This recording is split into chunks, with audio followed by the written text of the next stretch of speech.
ভারতীয় সীমান্তে চিত্রনায়িকা বুবলি কি করছেন চলুন জেনে নেওয়া যাক।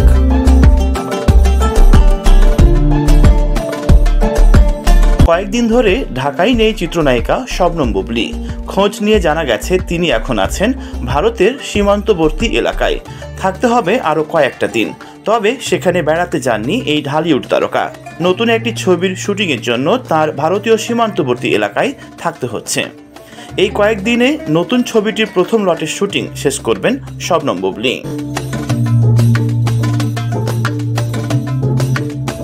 শেরপুরের নালিতাবাড়ির ভারতীয় সীমান্তবর্তী এলাকার বিভিন্ন লোকেশনে বুবলি অভিনীত ছবির শুটিং হচ্ছে।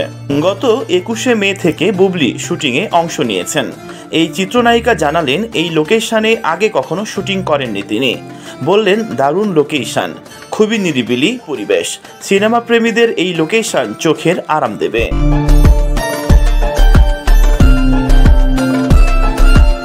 গেল ঈদে জঙ্গলি সিনেমা দিয়ে আলোচনায় ছিলেন চিত্রনায়িকা শবনম বুবলি। এই ছবিতে বুবলির বিপরীতে অভিনয় করেন সিয়াম আহমেদ। আগামী ঈদে এই নায়িকার নতুন ছবি সর্দার বাড়ির খেলা মুক্তি পেতে যাচ্ছে, যেটিতে তার সহশিল্পী জিয়াউল রোশান।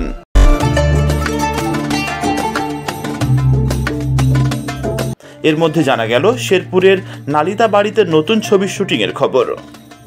প্রাথমিকভাবে ছবিটির নাম রাখা হয়েছে শাপলা শালুক। পরিচালক রাশেদা আক্তার লাজুক জানালেন ছবিটির নাম বদলে যেতে পারে।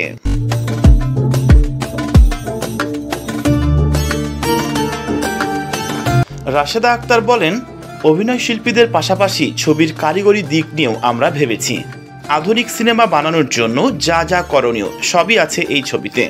সবচেয়ে দারুণ বিষয় হচ্ছে আমাদের লোকেশন।